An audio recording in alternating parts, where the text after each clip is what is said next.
보셨어요? 좋아요, 구독, 알람 설정까지.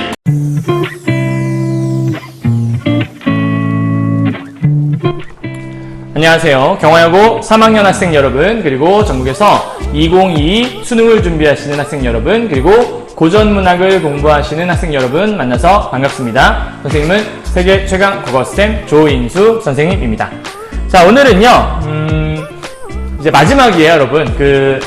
올해 2022 수능 특강 연계교재에서 고전 3문 마지막 파트거든요. 우리 7강에서, 이제 8강이죠. 8강에서 열려춘향 수절가에 대한 작품 배웠고, 그다음에 9강에서 채봉감별곡이라고 하는 채봉과 필성의 사랑 이야기, 10강에서 배비장이라고 하는 우스꽝스럽게 양반을 표현해서 이제 작년에 경화여고 학생들 배웠던 이춘풍과 더불어서 양대 이제 희화화된 양반의 모습, 그다음 지난 시간 이제 11강에 천지왕 봄풀이라고 하는 재밌는 서사 무가를 배웠었고, 오늘 마지막으로 이제 박태보전이라고 하는 작품, 이 박태보전의 핵심은 사시남전기와 연결시킬 수 있다고 말씀드렸죠. 그거에 대한 얘기를 지금부터 한번 진행해 보고자 합니다. 그래서 오늘은 실제 있었던 인물인 이 박태보의 실제 사건을 근간으로 한 역사적 사실을 좀 기록해 놓은 작품들 한번 읽어보도록 하죠. 자, 우선은요, 이 박태보전의 포인트가 뭐냐면, 박태보라는 사람이 숙종에 뭔가 안 좋은 점에 대한 얘기를 하고 싶었던 거예요. 그래서 박태보가 숙종 임금과 대립관계에 있어요. 엄밀하게 말하면 대립이라고 하기엔 조금 격이 맞지 않죠. 왜냐면 이제 왕은 절대 권력을 있는 사람이었으니까. 근데 그러한 절대 권력을 가진 왕에게 저항을 했던, 저항보다는 좀 좋은 충언을 했던 그런 사람이 박태보라 볼 수 있는데요. 이 숙종에게는 인현왕후라는 본 부인이 있었고, 근데 이제 인현왕후가 아이를 낳지 못했단 말이에요. 그래서 그 아이를 낳지 못한 것 때문에 장희빈이라고 하는 희빈 장씨 첩을 들이는 거죠. 그래서 이 박태보가 사실은 이제 요 이야기를 김만중이라는 사람은 이 숙종을 유연수라는 인물로, 그리고 인현왕후는 사씨라는 인물로, 그리고 이 장희빈은 교씨라는 인물로 이렇게 등장을 시켜서 가정소설인 것처럼 쓰면서 풍간의 목적을 갖고, 여기는 숙종 임금을 조금은 이제 좀 정신 차려라, 이런 좀 어떤 목적을 갖고 있는 목적 문학을 하나 썼었는데, 이 박태보는 그런 돌려 말하지 않고요, 그냥 직간을 했던 거예요. 왕, 정신 차리세요? 제발요? 맞아, 이런 얘기를 했던 거죠. 그래서 그러한 정신 차리라는 얘기에 대해서 어떻게 진행을 하고 있는가를 지금부터 함께 주안점 둘 거, 포인트를 좀 보면서 시작하도록 하겠습니다.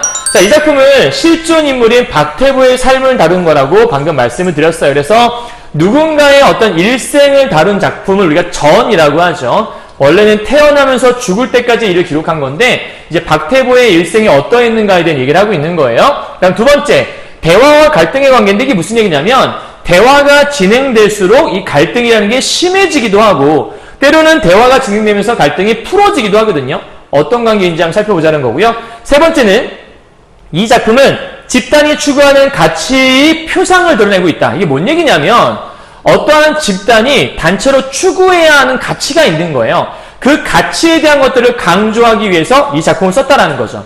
그럼 그 집단이 누구냐? 바로 이 사대부 집단 얘기하는 건데, 사대부 집단으로서의 어떤 정체성이 무엇일까? 이 작가가 생각하기, 즉 박태보라는 사람이 생각하기에는 뭐냐면,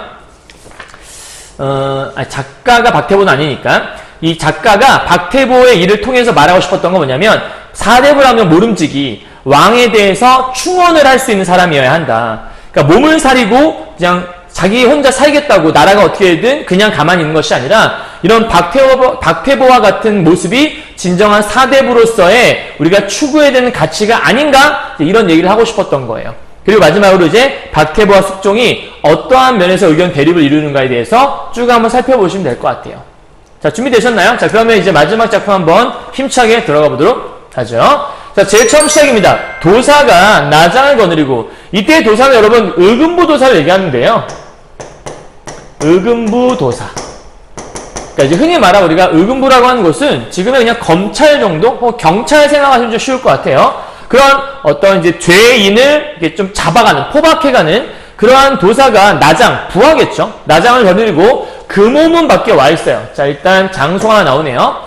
사실 이 작품은 장소에 따라서 좀 그 사건이 좀 더 긴박하게 돌아가거든요. 그래서 그것도 알아두시면 좋은데, 지필한 박태보는 어디 있느냐라고 얘기해요. 그러니까 이때의 지필이라고 하는 거는 방금 전에 얘기했지만 인현왕후를 폐위시키려고 하는 이 숙종에게 저항해서 그건 잘못된 일입니다 라고 상소문을 올렸어요.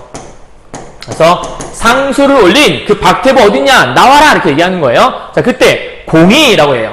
그럼 이때 공이 누구냐 이게 중요한 건데, 공이 누굴까? 주변 좀 볼까요? 공이 여러 사람 가운데 일어나 말하기를 내가 여기 있다 이렇게 얘기해요. 그러니까 지금 찾는 건 박태보 어딨냐라고 물어봤는데 내가 여기 있다라고 얘기했으니까 이 내가 바로 박태보겠죠? 그리고 그 사람은 곧 이 공을 얘기하는 거겠죠. 그러니까 다 박태보를 지칭하는 말, 내가 여기 있노라 라고 얘기하는 거 보니까 굉장한 당당한 자세를 엿볼 수 있다는 걸 알 수 있겠네요. 그죠? 그러니까 뭔가 거칠 것이 없어요. 그냥 자기는 잘못한 게 없다 생각하는 거예요. 만약에 뭔가 캥기는 게 있었으면 도망갔겠죠. 자, 밑에 스스로 큰 칼을 가져다 쓰고, 그러니까 칼이라고 하는 건 뭐 이런 거예요. 사람이 이렇게 있을 때 목에다가 이제 이런 거 씌우는 거, 아니, 목에다가 이런 걸 씌우는 거죠. 이렇게 해갖고 이제 이렇게 이제 이런 걸 씌우는 거예요.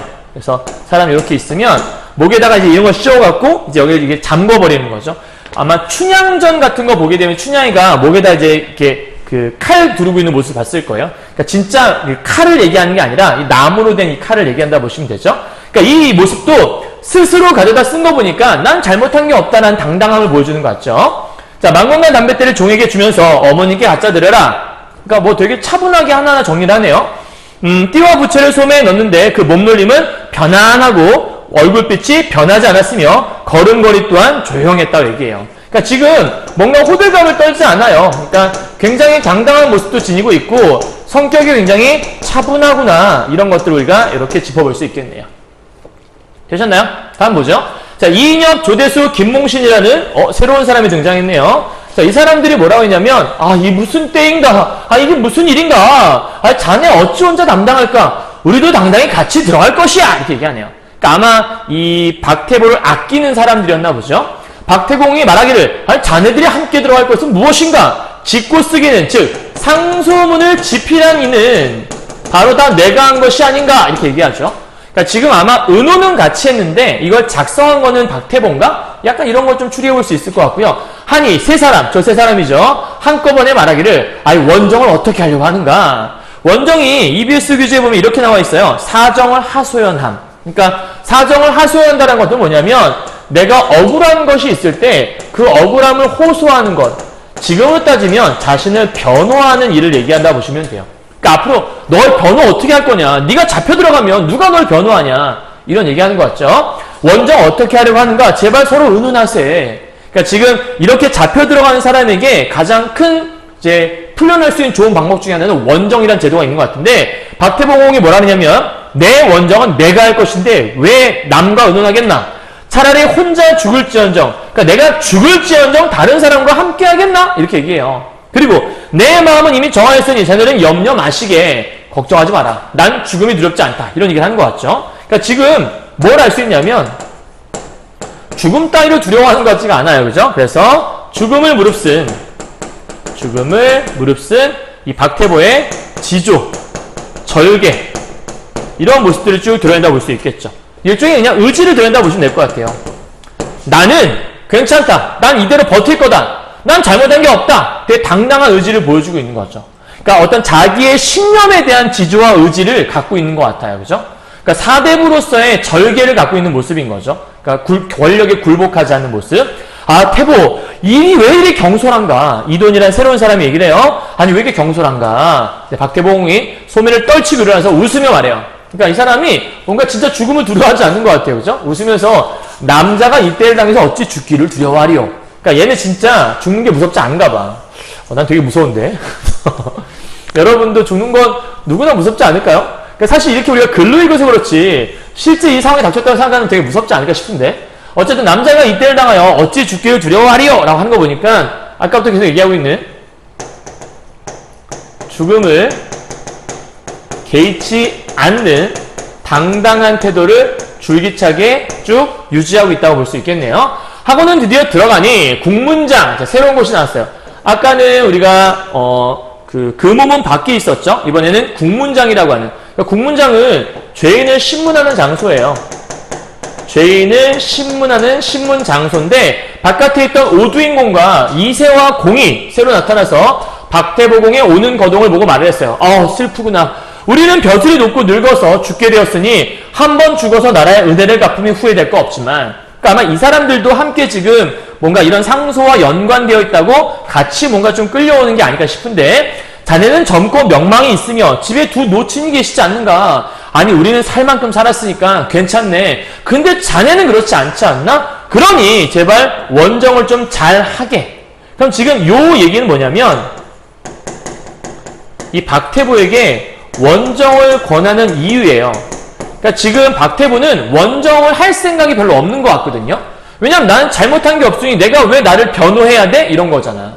그러니까 이 오두인공과 이세공은 너무 아까운 인재를 잃는 것 같은 거야. 그래서 제발 자네 부모 생각해서라도, 자네 나이 생각해서라도 제발 좀 원정해보게. 이렇게 얘기를 해요. 다 우리에게 미루고 살 도리를 생각하시게. 그러니까 우리는 어차피 죽을 때가 되었으니 우리 쪽에다가 좀 이렇게 더 죄를 이쪽으로 좀 몰아주도록 하게. 되게 배려하는 모습이 있네요. 자, 그리하지 않으면 면치 못할 것이니 너 죽을 수도 있다. 원정을 같이 의논하면 어떠한가? 우리 함께 좀 얘기해보자. 그래서 잘 변호를 짜갖고 다 우리가 많이 한 걸로 좀 하고 자네는 조금만 좀 뒤집어 쓰는 걸로, 뭐 이런 얘기를 하고 싶은 것 같아. 자, 그때 박태구봉이 이렇게 대답을 했어요. 영감께서는 그런 말씀 마십시오. 제 원정은 어찌 영감의 말씀대로 하겠습니까? 그리고 사람이 되어서 이 자리에 이르러서 죽으면 됐지 어찌 기교를 짜겠습니까? 그러니까 지금 치사하게 내 할 일을 누구한테 미루고 계략을 짜자고 하는 거잖아요. 근데 그런 거 안 하겠다고 얘기하는 거야. 그러니까 기교를 짜지 않겠다라고 하는 건 뭐냐면 굉장히 정의로운 성격을 얘기하는 거죠. 그리고 아까 얘기했던 흔들리지 않는 편안함? 흔들리지 않는 지조를 얘기하는 거죠. 흔들리지 않는 편안함. 몬스터 침대 뭐 이런 거 있잖아요. 그죠?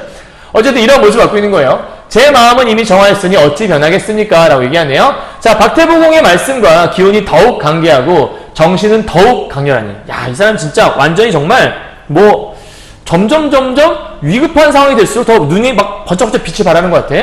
누군데 슬퍼하지 않으며 이상히 여기지 않겠는가? 여러분 되게 재밌는 표현인데 이 부분은 사실은 박태보가 얘기한 것도 아니고 등장인물들이 얘기하는 것 같지는 않죠? 그러니까 이 부분은 뭐예요? 서술자가 등장해서 이 박태보의 상황에 대해서 평가를 내려주고 있는 거죠. 일종의 편집자적 논평에 해당하는 부분이라고 볼 수 있을 것 같아요. 그죠? 자, 그 순간 이윽고 들어가니 문랑이, 그러니까 문랑은 뭐냐면 죄목을 기록하는 관리예요. 이 관리가 상 아래에 서서 문목, 이거는 죄 목록이겠죠? 죄 목록을 이제 읽기 시작해요. 상소 중에 핑계하여 거짓말을 꾸민다. 이게 도대체 무슨 말이며? 설사 내전께서, 내는 안내자니까 안에 계시는 중전 인현왕후. 인현왕후께서 과실이 있은들 꿈을 말한 것이니 말실수에 불과하다. 여기서 알 수 있는 건 인현왕후를 옹호하고 있는 게 박태보거든요. 근데 죄가 없다고 말한 것이 아니에요. 그러니까 죄가, 여기서 적을게. 죄 없다는 게 아니야. 그러니까 죄가 있는 건 있어. 근데 있다 해도 그냥 꿈을 말한 거니까 말실수, 조그만 실수밖에 안 되지 않나? 근데 실제 일로 드러난 것이 아닌데 적발해서 망극한 죄명, 이게 이제 폐위시킨다라는 거죠. 이걸 씌우는 것은, 그러니까 씌웠다. 그러니까 인현왕후에게 정말 잘못된 죄명을 씌웠다 라고 얘기했다는 거지. 그게 도대체 무슨 말이며, 서로 다투고 서로 핍박한다, 이게 또 뭔 말이며, 한 몸의 사심을 따른다는 말, 이게 또 무슨 말이냐. 비만기라고 하는 건 임금의 명령서를 얘기해요. 여러분, 임금의 명령서로 하교 명령을 내리신 것이 확실한데도 이렇게 꾸민 것은 무슨 까닭이냐, 누가 가르쳤냐, 이런 흉화말을 어디서 들었냐, 이런 흉한 상소를 누구와 더불어 의논했고 또 누가 상소 주장해서 누가 임금 배반하고 죄상이 드러난 사람을 위해 절개 세웠냐. 그럼 죄상이 드러난 사람은 누구냐면 인현왕후겠죠. 왜냐하면 지금 현재 인현왕후가 죄를 지었다라고 모함을 받고 있는 거거든요. 장희빈의 계략이죠. 자, 그랬을 때 얘를 위해, 이 인현왕후를 위해 절개 세운 자 했냐, 숨기지 말고 아려라 라고 얘기하면서 막 이제 퍼붓고 있는 거예요. 근데 사실 이 얘기를 듣고 나서도 이 문목을 다 읽으니 상, 윗상자인데 임금님 얘기하는 거예요. 이런 거 여러분 잘 보셔야 돼요. 왜냐면 고전소설은 특히 이제 이러한 사실을 기반으로 만든 작품들은 뭔가 표현기법이나 이런 대단한 것들을 물어보지 않고요. 내용 확인 문제를 물어보게 돼 있어요. 근데 이제 궁중에서 있는 일들이기 때문에 궁중에서 주로 사용하는 용어들이 있을 거란 말이에요. 그 용어들을 여러분이 잘 모르면 얘가 누구지? 근데 알고 보니까 내가 아는 아까 말했던 그 사람. 이런 경우가 많거든요. 그래서 상은 임금을 다루는 말을 지칭하는 말이에요. 상께서 나장으로 하여금 어깨에 몽둥이를 가로지르고 어미 물으라 하였다. 박태봉이 옷깃을 여미고 기운을 낮추고 소리를 조용히 하여 아뢰었다. 그러니까 여전히 얘는 흔들리지 않아요. 이 상황이 돼서도 왕이 앞에 있음에도 불구하고 흔들리지 않아. 그러면서 내 죄의 목록을 갖고 물으시니 제가 바로 아뢰겠습니다. 여기서부터 이제 직간을 하기 시작하는 거예요. 직접 간하는 거예요.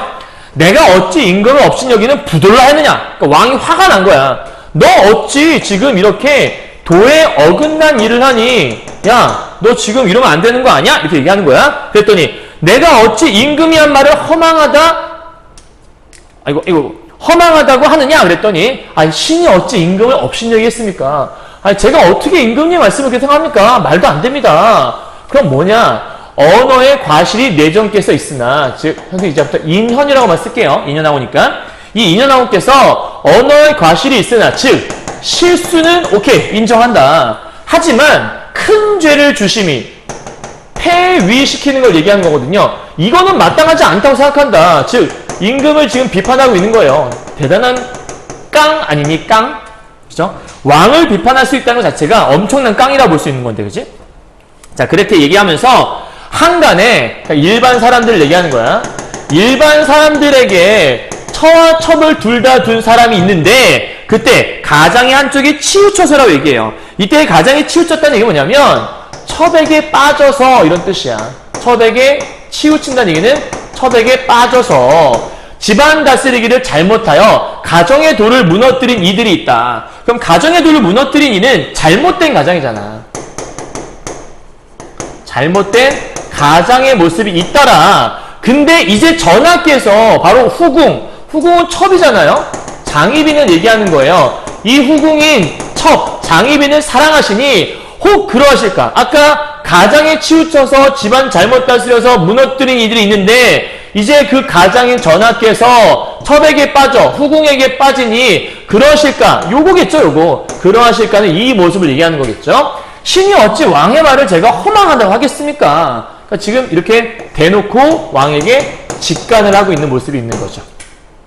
자, 그럴 때 이렇게 문목에 대한 대답을 두어 가지 했더니 박태부공이 조금도 무서워하니, 대단하지 않아? 무서워하는 기색이 없었대. 그러면서 상이 더욱 크게 놓아여 죄인을 어자 가운데, 이때의 죄인은 당연히 박태부겠죠.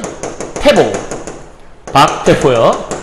앞에서의 죄인은 아까 저기 인현왕후였죠. 여기는 이제 박태보예요. 어자, 임금님이 앉아 계신 이 의자 앞으로 나오게 하고는 크게 소리치하기로 했어요. 열받은 거예요. 그러니까 발음만 해도 감히 왕한테 이제 화가 난 거죠.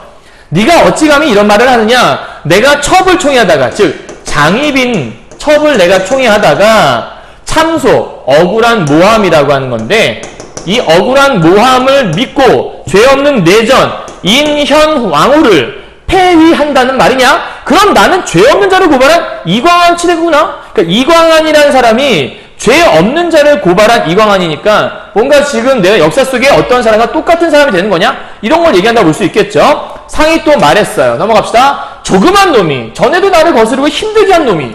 그러니까 이 조그만 놈은 남으니 아마 박태부 얘기하는 거겠죠. 그러니까 지금 박태부가 처음이 아닌가 봐, 이렇게 한 게. 왜냐하면 여기 보니까 전에도 나를 거스르고 힘들게 한 놈이 있었다. 네 놈, 그러니까 내 놈을 얘기하는 것 같죠? 그때부터 이제 열이 받아 있던 것 같아. 그래서 내 놈 아니냐? 내가 너를 깊이 미워하였으나 그때 내가 분노를 좀 참아줬다. 그러니까 전에도 나를 거스르고 힘들게 한 놈이 있었다. 즉 과거에도 직간했던 사실이 있다라는 거죠, 그죠? 그래서 내가 너를 깊이 미워했지만 그때 용서했는데 오늘 네가 또 나를 욕보이네? 야, 간특한 부인을 위해. 인연왕후겠죠? 자기 부인이 인연왕후를 간특하다고 얘기해요. 이렇게 방자하니 흉한 반역이 아니냐? 너는 반역 죄인이다. 그러니까 뭐 자기의 주장을 굽히지 않죠. 그러니까 지금 이 숙종은 자기가 잘못했다고 생각 안 해요. 난 죄가 없다. 박태보는 아니다. 임금님께서는 잘못하셨다. 이렇게 지금 얘기하고 있는 거죠. 이해 가셨나요, 여기까지요? 자, 박태봉이 아뢰었어요. 그러면서 이제 무슨 얘기를 하냐면 군신과 부자에 대한 얘기로 넘어가요. 자, 군신과 부자는 이런 얘기예요. 사실 군신과 부자는 의가 똑같다. 근데 원래는 임금과 어버이는 같지 않다. 봐요, 여러분. 임금은 나라를 다스리는 사람이고 어버이는 집안의 부모잖아요. 그러니까 사실 둘이 같지 않아요. 근데 비록 같지 않지만 이 임금에게 바치는 충과 부모의 효는 다름이 없다. 이 얘기가 뭐냐면 바로 유추에 대한 걸 얘기하는 거죠. 그러니까 전혀 다른 영역에 있던 두 가지가 유사한 바가 있다라고 추리하는 거야. 그러니까 부모에게 효를 다하는 모습은 곧 임금에게 효를 다하는 모습과 임금에게 충을 다하는 모습과 별반 다를 게 없다라고 좀 설명하는 거죠. 그러니까 이게 보여주는 게 뭐냐면 지금 가족 윤리를 바탕으로 설명하고 싶은 거야. 그래서 가족 윤리에 바탕을 둔 유교 윤리에 대한 얘기를 하고 싶은 거죠. 가족 윤리는 가정 얘기고 유교 윤리는 임금에 대한 얘기를 하는 거예요.